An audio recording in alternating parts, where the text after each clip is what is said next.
Senator Padilla's line of questioning shines a spotlight on a disturbing pattern.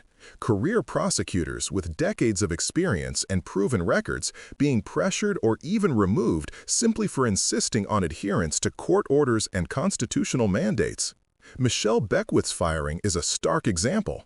Beckwith, a 15-year veteran who prosecuted sex traffickers and transnational terrorists, was dismissed less than 6 hours after reminding a federal agent that arrests must comply with the Constitution. With Attorney General Bondi here, beginning with the firing of Michelle Beckwith. Michelle Beckwith was a 15-year career prosecutor with the Department of Justice. She prosecuted in her career some of the worst in my home state of California: sex traffickers, transnational terrorists, those who this administration claims to care about and be targeting, prioritizing in taking them off the streets.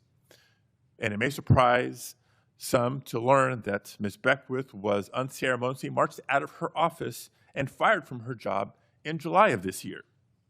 Why? Not because she failed to do her job, quite the opposite. It was because she had the audacity to remind Border Patrol Chief Gregory Bovino that he was obligated to follow a court order and the Constitution in California. According to reports, she was fired less than 6 hours after she told Bovino he couldn't arrest people without probable cause. 6 hours. So my first question, Attorney General Bondi, is a simple yes-no question. Do you believe that government officials like Gregory Bovino are obligated to follow applicable court orders, whether they agree with them or not, yes or no?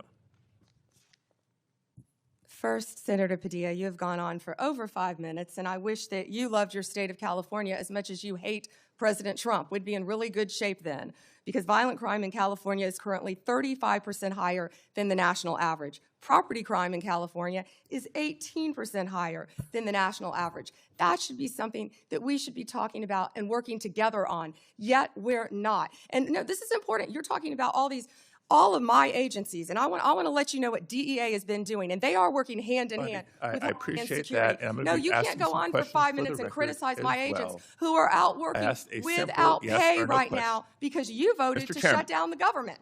They're out there working without pay. Mr. Chairman, I asked a simple yes or no question.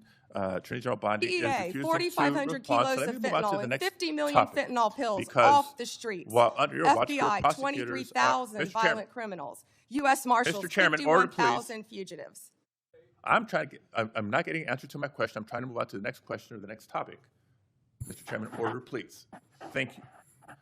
Because under Attorney General Bondi's watch, career prosecutors are being fired for telling agencies to follow the law and uphold the Constitution. Meanwhile, there are instances of allies of the president who seem to be getting let off the hook. I won't reiterate what some of my colleagues have already brought up in terms of the dismissal of the investigation into Tom Homan and his alleged acceptance of $50,000 as payment by undercover FBI agents posing as business executives looking to secure contracts with a future Trump administration.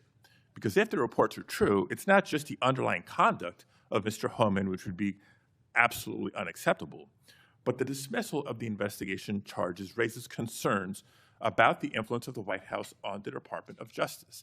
Again, a simple question, and I'd appreciate a simple and brief answer. Whose decision was it to end this investigation? I have answered that question multiple times, yet you didn't have the courtesy to be sitting in here for the hearing. I'm not going to answer it again. And I find it interesting that you want order in this proceeding now. Excuse me, Senator. You want order in this proceeding now. Chairman, order, you sure please. didn't have order when you stormed Secretary Noem at a press conference in California, did you? This is not a matter of bureaucratic reshuffling. This is a direct attack on the rule of law.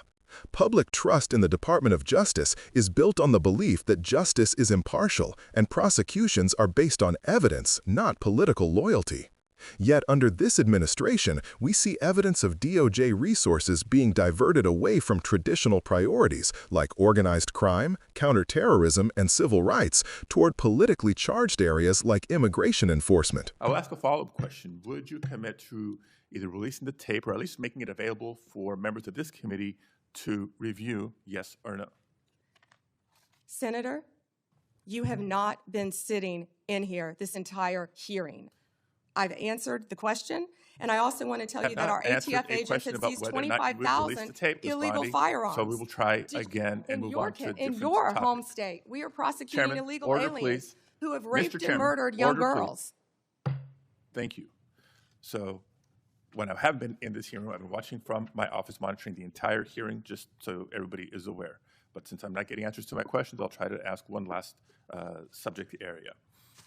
No, again, there's been increasing concerns about the politicized decision-making and the erosion of internal safeguards that protect prosecutorial independence. Before we even get into the integrity and independence of prosecutions, you have to ask a question about the independence and integrity of investigations themselves. The director of the FBI, Director Patel, was here before us just a few weeks ago. Attorney General Bondi, you are the Attorney General of the United States. Director Patel reports to you. Do you believe he's doing a good job, yes or no? I believe Director Patel is doing a great job. You know where he is right now, Senator Padilla? Right now, you asked me a question. Yes, Director I know Patel where right he is, now and I know is where in he's headed Chicago, because you said Senator it earlier Durbin, in the hearing. fighting to keep You said it Chicago earlier in the hearing, and yes, I have been paying attention. You know, you want order in here now, yet you stormed the Director of Homeland Security, Kristi Noem. You sure didn't have order that day, did you, Senator? Attorney General, you are under oath. I did not storm the secretary, the video. Oh, that was on very video. That clear. video has been released, I believe, very publicly. Mr. Chairman, recent actions raise serious concerns about Director Patel's judgment and politicization, including lawsuits from former FBI officials alleging retaliatory firings, and his decision to cut off longstanding partnerships with civil rights organizations, and his decision to fire an FBI agent for refusing to engage in a, quote, perp walk of James Comey. And on top of all that, his prematurely claiming that subjects were in custody after the shooting of Charlie Kirk. I take Attorney General Bondi's endorsement today of his work as her support for those actions. Thank you, Mr. Chair.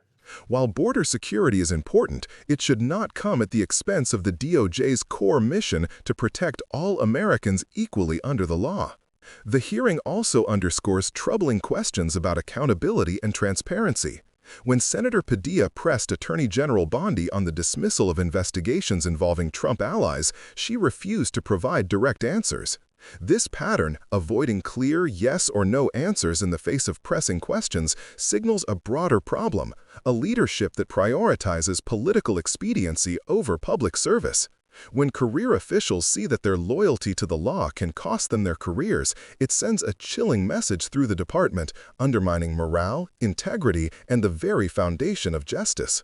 Moreover, the issues raised about Director Patel's actions compound these concerns. While he touts impressive statistics, arrests of violent criminals, gang members, and child predators, the underlying question remains: are these actions being conducted with impartiality, or are they increasingly influenced by political directives?